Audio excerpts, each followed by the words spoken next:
Welcome to Storycomic Presents, where we interview amazing storytellers and artists. This is episode 243.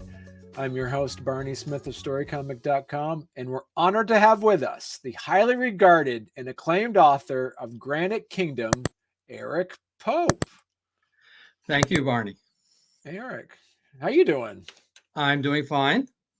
And so this book came out, Granite Kingdom. It came out in last November 2022, and it is now available to purchase where you can buy wherever books are sold. You can get it from your local bookstore. You can get it from any online bookstore publishings. You can also get it if you're so inclined to buy it off of Rootstock Publishing.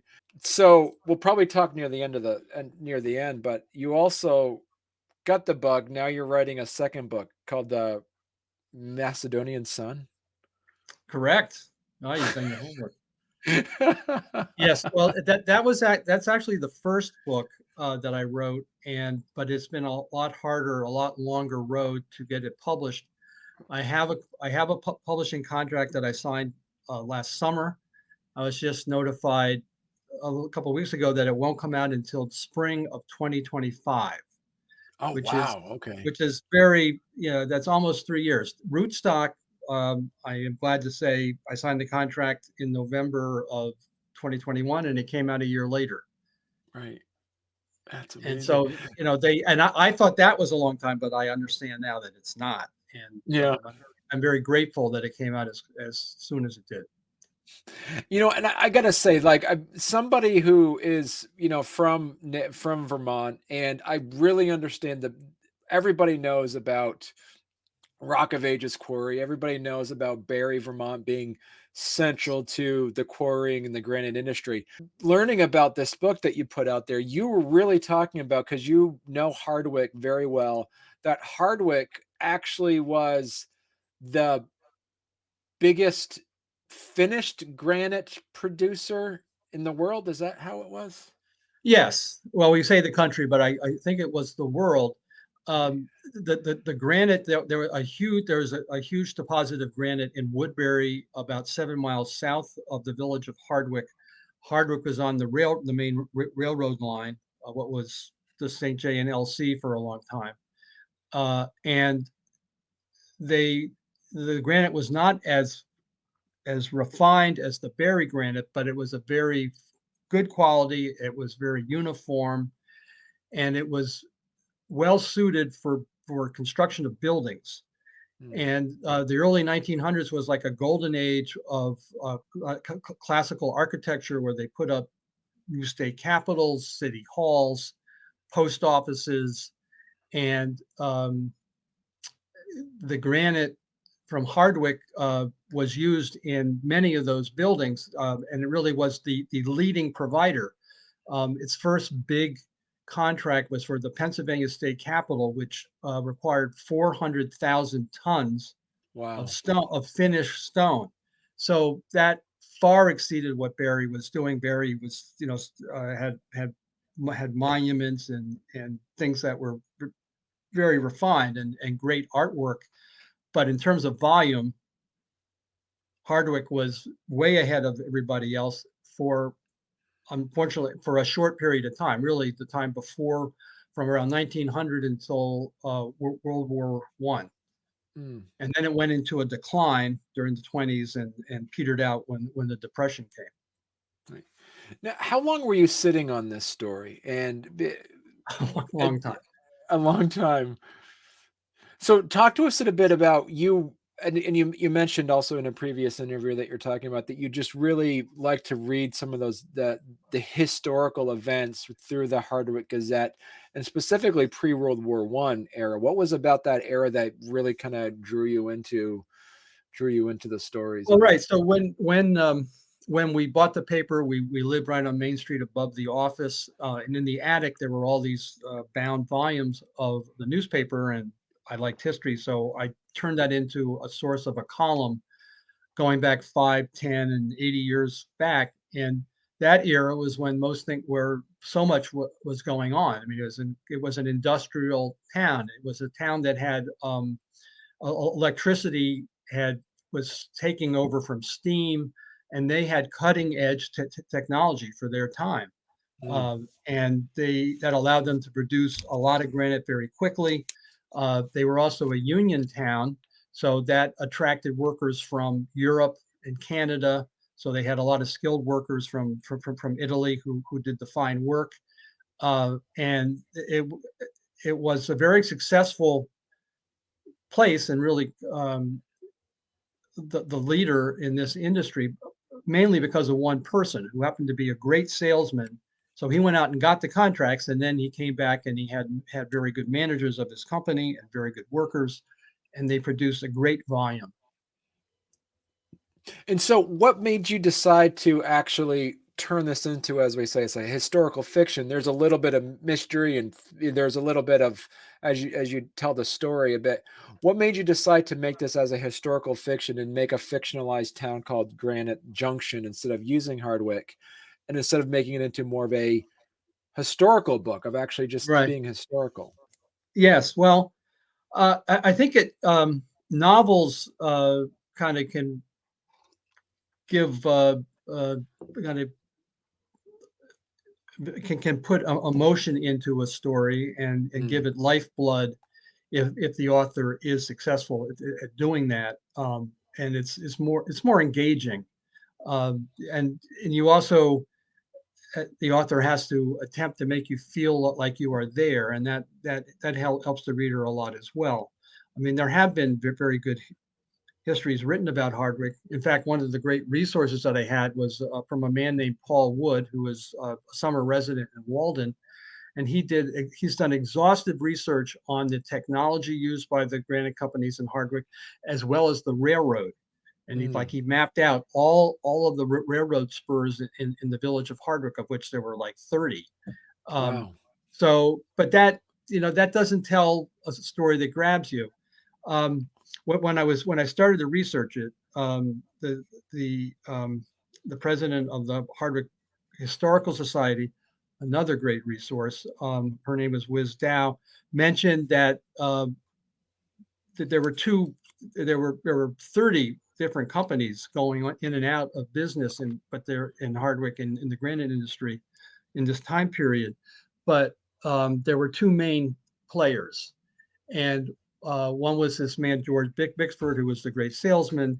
The other one was the guy who actually first saw the potential for the granite quarry in Woodbury, but he lost his financing, and when he came back in, he never caught up to what Bickford was doing, and he became a second fiddle.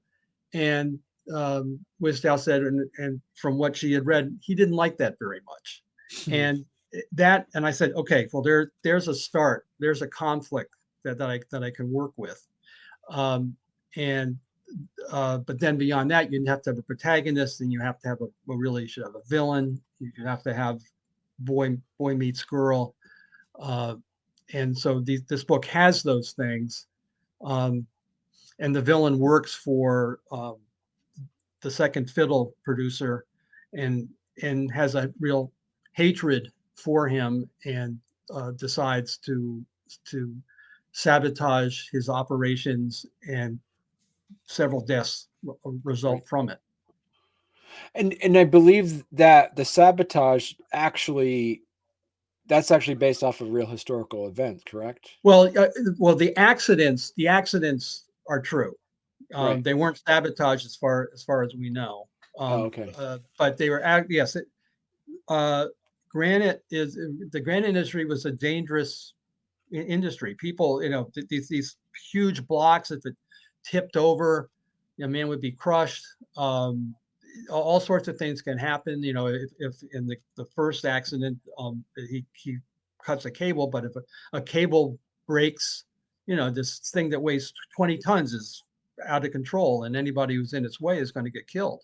So you mentioned that you found the time frame you wanted to tell this story. Second to that is when you actually had to create characters and protagonists and The protagonist is a young reporter for the newspaper, and in addition to the granite industry, this book is a lot about a weekly newspaper in that era. And and of course that draws from my personal experience, but it also reflects the time, the technology at that time, and how things were uh, handled by newspapers. Once I had a villain Hmm. whose name is Bob Blackstone. That he kind of drove that storyline. I mean, he was Okay. the one Wow. All right. who was doing these bad deeds, and it was up to the reporter eventually to try to figure out what was happening. Bob Blackstone, from my point as an author, was always fun whenever I had him on stage because he was going to do something bad. He's going to say something bad. He's a bad guy, but yet he also has a backstory. He had wanted to own a granite company himself, and he kind of got um, taken advantage of and got put behind the eight ball. But he's a very good worker, and Right. the second producer, the second fiddle producer, uh, grabs onto him because he's a very good worker, and in that from that position, he's able to do what he does. So you created the villain first as the first character when you started making the story. Well, no, I guess the protagonist was I started with Okay. him, but it's the villain who drives that storyline. Okay. You know, it's what he's doing. Okay. I will mention this is an inverted mystery in which after the first chapter, the reader knows who the bad guy is, and the Okay. protagonist does not. Did you end up liking to write for some characters over other characters? I'll just uh, I was no no Okay. I enjoyed them all, but Okay. villains, and there are a couple other bad guys too. They're easy to write for because Hmm. they're acting badly, and that's kind of that draws our attention. I Right. mean, people who are always good guys and never do anything wrong, that's not interesting. But the bad guys are Right. interesting. Did the characters start doing things that you weren't planning on? Did they, or Oh were you in yes, control the whole definitely. time? No, definitely they start doing things that um, yeah, it is kind of interesting to come up with a situation and try to figure out what they would do, what they would say. Right. And did you already have an outline in place? Did you know how the book was going to end, even though you said at the beginning you already, as said, like an inverted mystery, the audience, the readers knew who did it, but did you already have planned out how the protagonist was going to solve the mystery? No, not from the beginning. I mean, I knew that. Okay. I guess I knew fairly early on there have to be a confrontation between the protagonist and the villain, Right. and they would take place at the granite quarry, um, and then they kind of worked that out at the end later on. Right. And how difficult was it to you actually to put involve like, all right, because based off of a historical setting, was there something you had to do through developmental editing or having an editor say, actually what you're bringing up didn't happen yet, or that technology didn't exist quite yet? Or was there some things where you had to like artistic liberties and making sure the story flowed a bit better? Well, yeah, I mean, you do have to watch out for anachronisms, where using phrases that didn't come up. For instance, I wanted to use the phrase at one point, "California, here I come," from a song, but that was a song from the 20s, so I had to Okay. change it. But what I did do was go back during that decade from like 1900 to 1910 and took events that may have happened in 1903 or 1901 and moved them up into this 1 year period that the book takes place in. So yes, I did move some things around, but they were all accurate at their time. Hmm. As an example, there was a Chinese laundry in Hardwick in 1900, but there wasn't one in 1910. But I moved it up, and I used it as an example of the racism and prejudice that existed throughout the country and in this town as well. Right. And because I did see somebody mention though that you didn't what was also omitted in a way was the French Canadian influence during Hardwick at Uh, that time. well, so yes, and yes, like you're good to point that out. And in retrospect, maybe I should have worked a little harder on that. But there, there were very few references to French Canadians. Okay. Although in fact there's a murder that takes place that they do solve it, and it is committed by a French Canadian. And this is up in Walden. Mm, Um, but so yes, and there was some prejudice against the French Canadians. Uh, Hardwick became a very French Canadian town about 20 years later. okay. All right.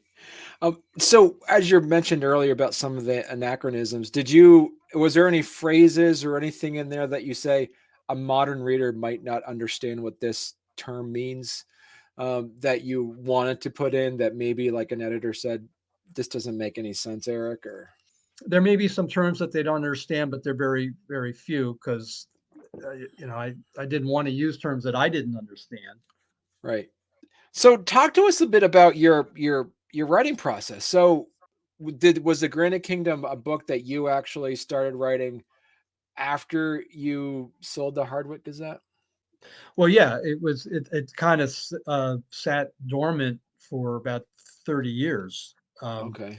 and actually one of the reasons why I decided to move ahead with it was that I had a bound volume from August 1909 to August 1910 that Okay. there had been a second copy in the morgue, the archives that I had bound and I took with me. So I had a very good uh, document to work from. So that Okay. was kind of the starting point. And I did frame the book with two historical events that took place. One was the anarchist bombing of the Los Angeles Times in 1909, and there was a fear in the country of anarchism because at that time there were anarchists who were promoting violence in order to take down the government. The president Mm, McKinley had been killed by an anarchist in 1901. And then the other incident that I wanted to work in was the shirtwaist factory fire in New York City the following year, in which 30 or 40 women died in a fire, and it really was a shock. And it didn't Hardwick. It did not apply. The workers at Hardwick were well treated, and they were very well paid. And I will say, I will just mention that they had many of the workers, including some in the book, had electricity, running water, indoor plumbing, and mm, even some had central heating. And half a mile up the road, the farmer had none of those things. And electricity didn't come to some farms in Vermont, for 20 years later or more. right. So in some ways, they had a very good standard of living. But there was a big problem with silicosis.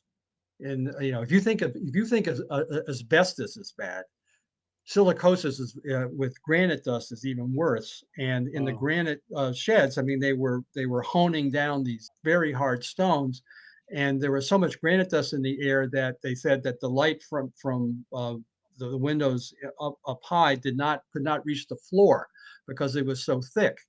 And on the one hand, they were well paid, and the other hand, they really did have some real complaints, and that's mentioned in the book. And um, I think I wanted to get in a lot of this history, which I found fascinating, but I hope it doesn't get in the way of the story that I'm telling, because a novel stands or falls on its storyline. right. Now, was there anything in your book in your first draft, like you mentioned, it's like a historical event or one piece of history that you really enjoyed that an editor said, you got to cut this out, Eric. It doesn't move the story along. No, no, that I Okay. mean, I guess I mean, certainly there are many sections of the book that I wrote and then discarded. But so when you get to the publisher, you get a copy editor, and that's the person who would be asking those questions. And a lot of questions were asked, and a lot of changes were made, but nothing substantial like that. How did you find the time to sit down and actually get this book finished? Well, I didn't start this until I retired. So, I was kind of interested in writing books in the past, but I just put it aside and didn't quit my day job because I knew I felt I could not make a living at it. And I think I Right. was correct. So I retired and then I had the time. And so writers have different methods, but I would just sit every 5 or 6 days a week. I sit down in the morning and I would devote the morning to writing. And I feel that's essential. Some people say you should write 1,000 words um, a day, so I would aim at that. Uh, Although that if I did write 1,000 words, it would be edited 5, 6, 7 times, or discarded. Just saying, oh, Right. this didn't work. So there were many days, maybe entire weeks that I was working on something that ultimately didn't get into the book. That does give it a little more depth or it gives me a greater sense of what, even if something ends up just being one paragraph, at least I know the backstory to that paragraph, and that's helpful. Right, right. And so is it something along the lines where are you long long hand out, or are you somebody that will type it right out and delete, or how does that work for you? Well, I certainly know of people and have heard about people who write longhand. Because I was a journalist, I was used to writing on first a typewriter and then on a computer, and Right. I won't do it any other way. And there are other people that dictate it now. You can dictate it, you can have the computer read it back to you, which my wife does, but I don't. So I am old fashioned, but old fashioned now is just using, a laptop. That's old fashioned. Right. And so as you brought it up with your journalism background, how has that helped you be a good long prose fiction author? Well, I don't think it helps you with the creativity, or it doesn't help Okay. me with the creativity. Certainly think that when you have constantly been writing, and it doesn't necessarily just be journalism. I think it could be true of a lawyer as well, for Mm, instance. I think that just the constant habit of working on it. I think journalists are used to editing. I was a writer and an editor, and so a lot of self editing feels very natural to me. so when you put out the draft, were you able to find rootstock right away, or how did that work? I was going the traditional route of trying to get an agent, and my first book I failed to get an agent. Second book, I failed to get an agent. So then I was plan B is to go directly to publishers. And in the case of this book, I said, well, I want to have a Vermont publisher, because that will be the main market and they will have a good feel for the topic. So that's how Right. I found Rootstock. Were they the ones that picked out the cover design and Yes, they did, and it's interesting. They came up with a couple of they gave me like 5 versions, and I showed it to a bunch of other people, and and a couple of us agreed that we liked one cover that had 2 pictures on it, one of a village and one of the quarries, because that's what this kind of was about. right? And Steve MacArthur at Rootstock, he listened to me and said, "Well, that's fine, but we've already decided that it's this one." And he was right. He was right. I acceded to it because I knew he had more experience. But the more I thought about it, I always liked it, but I think it's a great cover. And Right. that is the Fletcher, what was called the Fletcher quarry, um, which is actually described like on page 3 of the Mm. book, coincidentally. Why make a fictional town in the first place? Why did you not want to say this is a fictionalized version of Hardwick and kind of give Hardwick that name? Well, I felt it was important to be fiction. The actors have to be fictional, because as soon as I Mm. presume to know how they're going to act in a certain scene, or what they're going to say, or what they're thinking, I mean, it has to be fictional. I mean, so this great man who drove this industry, George Bickford. I mean, he's clearly who George Rutherford, the owner of the big company in the book. He's clearly that's who he's based on, but he has to be a different character because, Right. I don't know what he was thinking. Right. And I'm attributing thoughts to him that maybe are unfair. Now I don't. Well, actually, I mean I do make some suppositions, and he doesn't make mistakes. Um, that it has to be a fictional character. So once you make that decision, well, this has to be a fictional place Okay.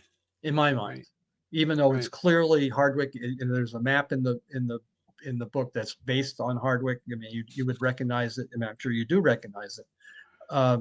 And but it, and I want the purpose of writing the initial purpose of writing the book was to let people in Vermont know that Hardwick had a real fine history background.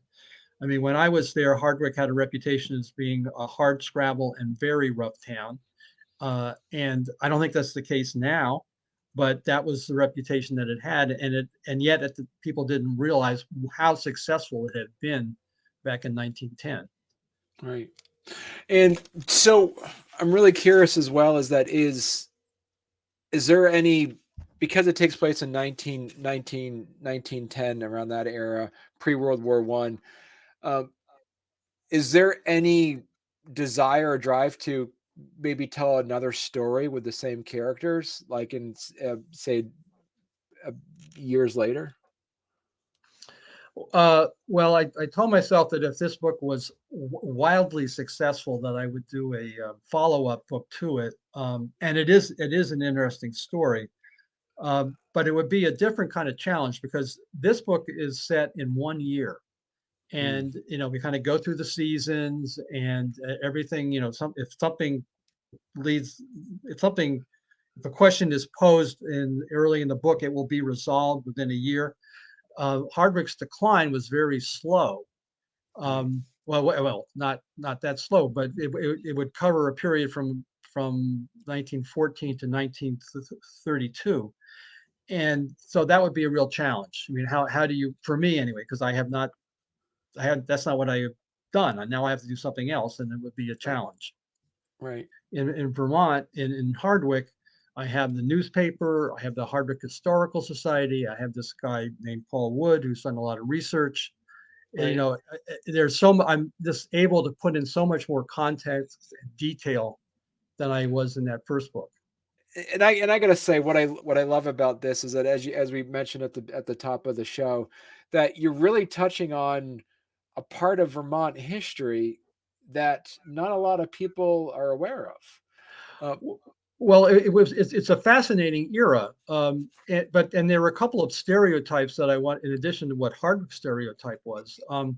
There's another stereotype from that era is in books like The Jungle by Upton Sinclair and other books, all the other books I could find in that era.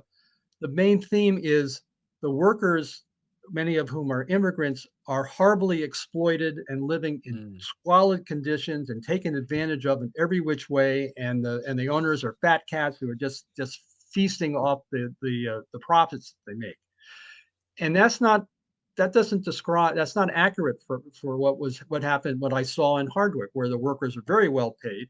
Admittedly, the working conditions were dangerous, but they were very well paid, and the owners, they're they're entrepreneurs. They are creating things, and mm, they are creating jobs. So it's not black and white. And right. yes, they're people, and they have foibles, and they make mistakes. They're not bad people. They're Right. good people Right. Yeah. to to be admired. And another aspect of it is this is a period of great change.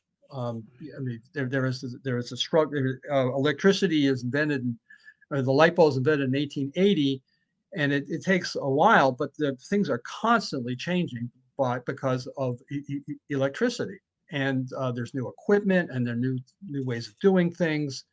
Um, Things that have been powered by steam or even horses 10 years earlier is now being driven by electricity. There are new inventions. Uh, the automobile is coming in. There's a character who sells bicycles, and then he sells Kodak cameras, and then he sells Victrolas. But what he really wants to do is sell automobiles. And so you see the change that's taking place, and it's just I found that fascinating. Now, did you want to read a part of the book? Well, in terms of electricity, that was one thing I was going to just suggest. And this is basically an editorial, and the editor of the Gazette basically sits around or the Granite Junction Gazette sits around writing editorials, and Dan is the person who actually goes out and does the reporting. And so this is actually an article. I'm going to read something that I edited a little bit. And it's from another newspaper. It was published in the Gazette because the editors would sit around, they'd read all the other papers in the state, and then they would quote some of them, and then they would comment on some of them, and they would have disputes. But I thought this was interesting and kind of sums up kind of what was going on at that era. Okay. So this is the editorial. We are privileged to be living in an age of miracles. We assert today that a certain thing is impossible, and we find tomorrow it is an accomplished fact. We act as if the limit has been reached in the world's store of knowledge, and the next day we are knocked breathless by a discovery that revolutionizes existing conditions in some way. Some of us remember when mowing and sewing machines were the epitome of human ingenuity. Now they are as unremarkable as an axe. McCormick's idea for a reaper was jeered at before it revolutionized the agricultural world. Machines for the farm, the shop, the factory, the office, and the household have utterly changed our way of living. These commonplace conveniences would have spooked the elders of our grandparents' youth. Those old Yankees would have climbed the tree if they saw an automobile coming. They would have dropped dead with terror at the sight of an airship. The discovery and application of what we call electricity overshadows all other inventions. But while we have made great progress in harnessing its powers, we still know very little about this marvelous stuff. We don't know where it comes from or where it goes. We don't know any more about electricity than we do about the hereafter. We only know that it is a mighty, invisible force we have managed to apply to a few practical experiences or purposes. What we call electricity, for lack of a better word, will someday bring an end to the ceaseless toil of humanity once future generations gain an understanding of it. It will render labor as we understand it into a bad dream.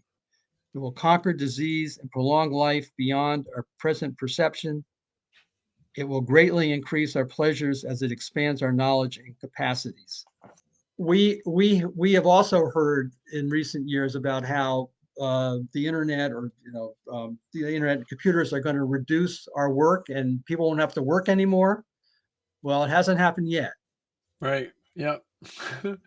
Well, thank you so much, Eric. So those that are interested in following you, they can go to ericpopebooks.com. And also ask your local library to get the book as well. Please do. Yeah, perfect. Well, thank you so much, Eric. And listen, so you got to come back on when Macedonian Sun comes out, and we'll talk about that. But it's not a Vermont book, though. That's fine. That's fine. Yeah.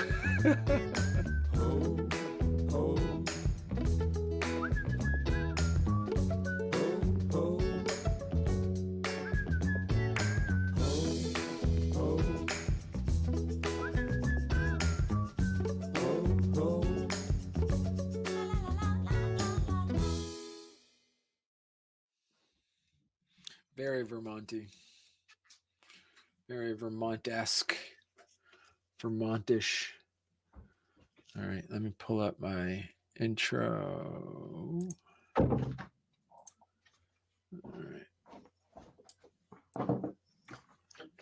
All right. Okay, let me just do the intro and we'll jump right into it. Okay. All right, here you go.